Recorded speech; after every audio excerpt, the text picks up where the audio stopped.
सभी को प्रणाम। राम राम।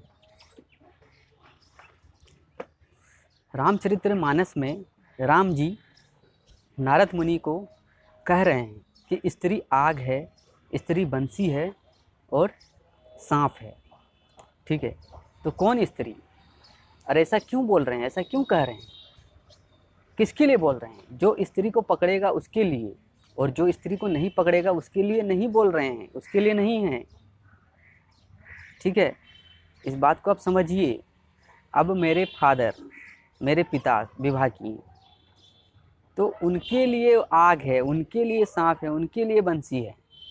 जो स्त्री के चक्कर में रहता है उसके लिए, जो स्त्री के चक्कर में नहीं रहता उसके लिए नहीं। ठीक है, इसीलिए बोला जाता है सनातन धर्म में कि भगवान से भक्ति करो, भगवान से प्रेम करो। ठीक है, अब इसको आप बढ़िया से समझिए, समझने का प्रयास कीजिए। अब मेरे पिताजी शादी किए तो मेरे पिताजी के लिए वो पत्नी हुई। ठीक है, और हम उनके लिए बेटा हुए, वो हमारे लिए माता हुई, हमारे लिए माता हुए, है ना। हमारी पापा के लिए माता नहीं है, हमारे पापा के लिए क्या है? पत्नी, है ना। इस बात को गौर से सुनिए, समझिए। तो उनके लिए आग है, उनके लिए बंसी है, उनके लिए सांप है, हमारे लिए नहीं। हमारे लिए तो वो माँ है। यदि हम विवाह करेंगे, यदि हम किसी स्त्री से विवाह करेंगे, किसी स्त्री से, किसी लड़की से हम शादी करेंगे तो वो हमारे लिए फिर पत्नी होगी, और हमारा जब बच्चा होगा उसके लिए वो माँ होगी। लेकिन हमारे लिए तो वो स्त्री आग है, वो सांप है, वो बंसी है। राम जी इसीलिए नारद मुनि को शादी करने नहीं दी। ठीक है, और इसीलिए राम जी रामचरितमानस में कहें स्त्री आग है, स्त्री सांप है, स्त्री बंसी है।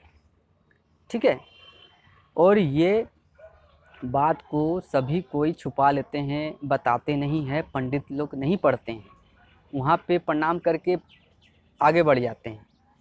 ऐसा क्यों करते हैं? क्यों? क्योंकि विवाह नहीं होगा तो उनको दक्षिणा नहीं मिलेगा, दक्षिणा में वो 10,000 नहीं कमाएंगे। और उनको झूठ क्यों बोलना पड़ता है? वो स्त्री किए हुए हैं पंडित, इसीलिए उनको झूठ बोलना पड़ता है, वहाँ पार करना पड़ता है, वहाँ पढ़ के नहीं सुनाता है।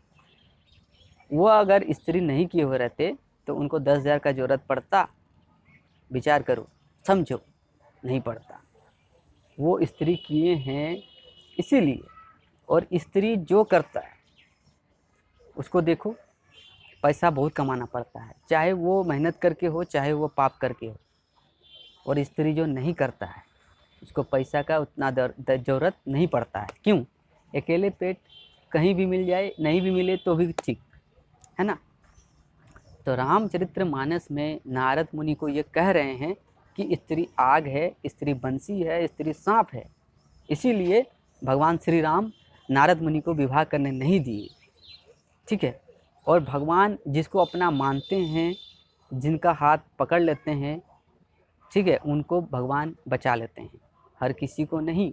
इसीलिए शारदा माँ कहती है, जार महापाप होय ना तार बिये होय ना। मतलब जिसका महापाप नहीं होता उसका शादी नहीं होता है। ठीक है, और भगवान जिसको नहीं पकड़ते हैं, भगवान जिसको माया में ढकल देते हैं, वो शादी विवाह करके फंस जाते हैं। ज़िंदगी भर कमाओ, खिलाओ, मेहनत करो, टेंशन लो, ठीक है, भगवान का भक्ति करना भूल जाओ, और परलोक बिगाड़ लो, धरती लोग बिगाड़ लो, कुछ नहीं हो सकता है। ठीक है, माया में धंसे हुए रहो।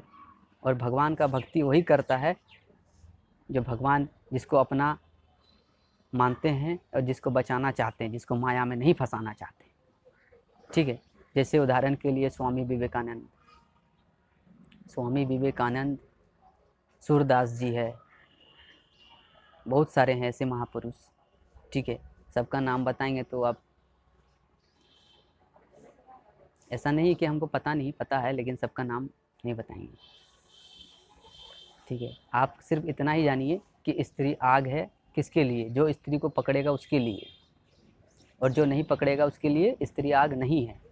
अब जैसे हम स्त्री को पकड़ेंगे तो वो स्त्री हमारे लिए आग होगी, हम नहीं पकड़ेंगे तो हमारे लिए आग नहीं होगी। रामकृष्ण परमहंस कहा करते थे, स्त्री, प्रत्येक स्त्री को माँ के रूप में देखना चाहिए। और रामकृष्ण परमहंस जिस गली से गुजरते थे वहाँ पे बेचिया खाना रहता था, और उस गली से बेस्या लोग खड़ी रहती थी तो रामकृष्ण परमहंस ऐसे करके हाथ जोड़कर कहते थे कि माँ तू 1 रुपये आशीष, प्रणाम करते थे।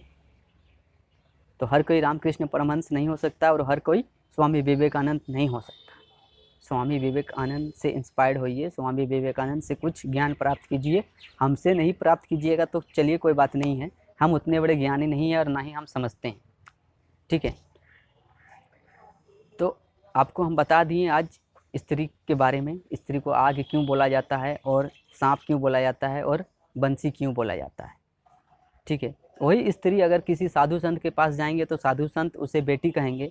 वही स्त्री अगर किसी स्कूल में पढ़ाएंगे तो उसे कोई मैडम, उसका स्टूडेंट लोग मैडम बोलेगी, ठीक है। वही स्त्री किसी का सिस्टर है, वही स्त्री किसी का फुआ है, लेकिन जो स्त्री को पकड़ा उसके लिए वो आग है, उसके लिए सांप है, उसके लिए बंसी है। समझ गए आप? क्लियर? अगर आपको कहीं डाउट है तो आप कमेंट करके बताएं। आपको कहीं समझ में नहीं आया तो आप कमेंट कर सकते हैं। और ये सच्चाई ज्ञान जो है, सच्चाई जो बात है, कोई बतलाता नहीं है। जितना भी आप यूट्यूब में वीडियो देखते हैं, संत महापुरुष इस बात को नहीं बताते हैं। क्यों? क्योंकि सब अपना इमेज बनाना चाहते हैं, लेकिन सच्चाई बात कोई नहीं बतलाना चाहते। सच्चाई जो है वो तो बतलाना ही चाहिए। क्यों? क्योंकि एक दिन तो हमें तो भगवान के पास जाना होगा और रामचरितमानस में साफ साफ ये लिखा है। फिर भगवान जब पूछेंगे तब भगवान को क्या जवाब देंगे? यहाँ कुछ परमानेंट नहीं है, ये आप समझ लीजिए, ये आप जान लीजिए। यहाँ कुछ परमानेंट नहीं है, ठीक है। ये मृत्यु लोक है, यहाँ कोई रहने के लिए नहीं आया है, यहाँ सब मरने के लिए आया है। बस समय रहते हुए परलोक सुधार लीजिए, राम राम कर लीजिए, राम राम जप लीजिए, इससे आपका कल्याण होगा। और यही सार बात है और यही ज्ञान है और कुछ नहीं है। इसीलिए राम नाम का व्याख्यान कीजिए। और हमारा सनातन धर्म ये कहता है और ऋषि मुनियों का यही मत है, राम नाम महामंत्र है।